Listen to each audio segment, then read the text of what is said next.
Morning my dear students. आज मैं आपको क्लास 12 मैथ का lesson 6.3 application of the derivatives का क्वेश्चन 15 एग्जांपल का लेके आऊं। क्या दिया? Find the maximum and minimum value of f if any function given by fx equal to mod x belongs to r दिया। ठीक है, अब देख लीजिए हमारा जो फंक्शन है fx क्या दिया है? मॉड x दिया है। ठीक है, अब x की वैल्यू जो है, x की वैल्यू हमारा किस पे निर्धारित होगी? देखिए, अगर x प्लस है तो x ग्रेटर देन 0 होगा। अगर माइनस x है तो क्या होगा? x less than is equal to 0 होगा। अब हम मान लेते हैं कि x की वैल्यू मान लीजिए 0 है, तो हमारा x की वैल्यू 0 है तो हमारा fx बराबर कितना हो गया? 0 हो गया। ठीक है, लेकिन अगर हम x बराबर 1 लेते हैं, ठीक है, क्या लिए? प्लस 1 लिए। क्या लिए? प्लस 1 लिए, तो हमारा क्या हो जाएगा? x ग्रेटर देन है तो मोड 1 होगा, तो प्लस 1 होता है तो इसकी वैल्यू 1 होगी। व्हेन कब होगी? When x greater than is equal to 0। ये समझ में आया? अब देख लीजिए दूसरे पॉइंट पे हमारा f डैश x बराबर मॉड x दिया है। ठीक है, क्या दिया है? मॉड x दिया है। अब क्या है? When x is equal to less than is equal to 0, तब यहां पे क्या हो जाएगा हमारा? f(x), देखिए f(x) बराबर क्या हो जाएगा? मॉड माइनस x हो जाएगा। ठीक है, अब यहां पे हम x की वैल्यू -1 रखना पड़ेगा। क्यों? क्योंकि -1 इसलिए less than is equal to 0 है, तो हमारा क्या हो जाएगा? -1। ठीक है, -1, फिर इसके आगे माइनस लिख लेंगे तो हमारा fx की वैल्यू क्या हो जाएगी? हमारा +1 हो जाएगा। क्या हो जाएगा? हमारा 1। ठीक है, अब हमारा fx की वैल्यू कितनी हो गई? 1। अब देख लीजिए जो हमारा ये फंक्शन दिया है मॉड x, fx का जो मॉड दिया है ये किसके ऊपर डिपेंड करता है?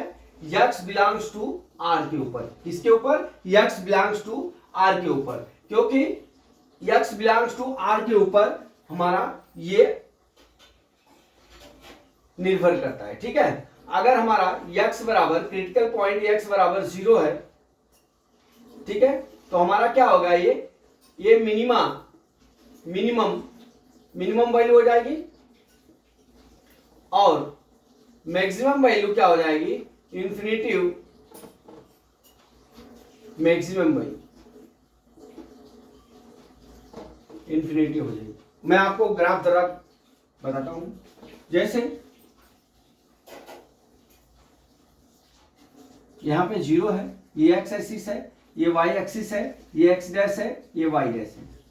ठीक है, अब यहां पे 1 है, यहां पे 2 है, यहां पे क्या है? 3 है, यहां पे क्या है? 1 है, यहां पे क्या है? 2 है, यहां पे क्या है? 3। ठीक है, अब देख लीजिए इसका ग्राफ कैसा होता है। हमारा मॉड x बराबर ये प्लस वाला x हो गया, ये प्लस x हो गया।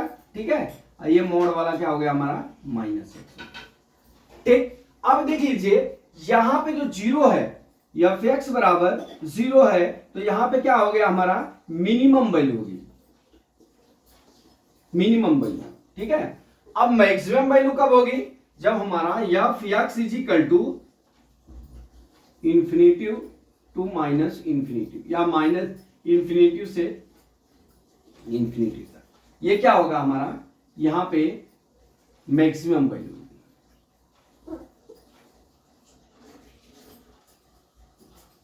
ठीक है, कैसे? देखिए बताता हूं। अभी यहां पे जो 0 है, यहां पे क्या है? हमारा 0 पे हमारा क्या है? मिनिमम पॉइंट हो गया।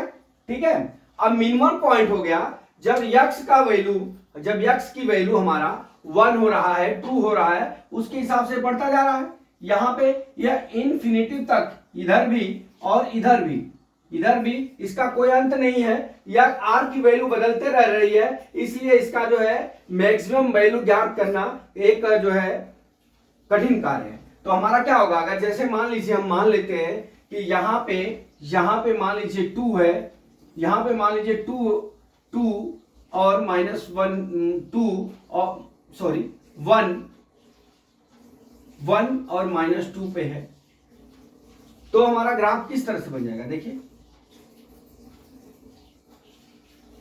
ठीक है, अब यहाँ पे 1 हो गया।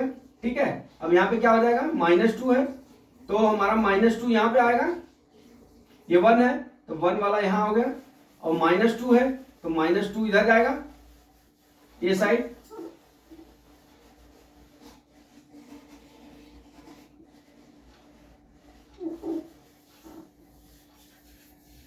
सॉरी, कितना दिया है, एक मिनट, कितना, -2 से 1, -2 से 1, तो -2 से देखिए माइनस ये 1 हो गया, अब -2 कितना आ जाएगा, 1 और -2 हो गया। अब यहां पे कितना हो जाएगा, यहां पे देख लीजिए 1, अब यहां पे मिला दीजिए इसको, तो यहां पे जो -2 है, -2 से 1 पे ये क्या होगा, मैक्सिमम वैल्यू होगी, और 1 पे क्या होगा, मिनिमम वैल्यू।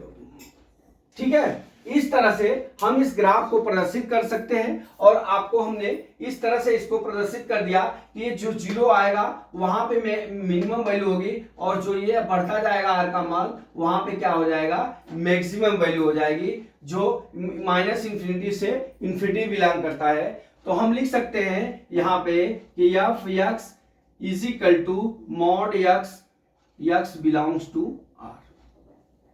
तो माय डियर स्टूडेंट्स, मैं समझता हूं कि न्यूमेरिकल आपको समझ में आ गया होगा। अगला न्यूमेरिकल कल मैं फिर लेके आता हूं। जय मां सरस्वती, जय भारत माता, जय जवान, जय किसान।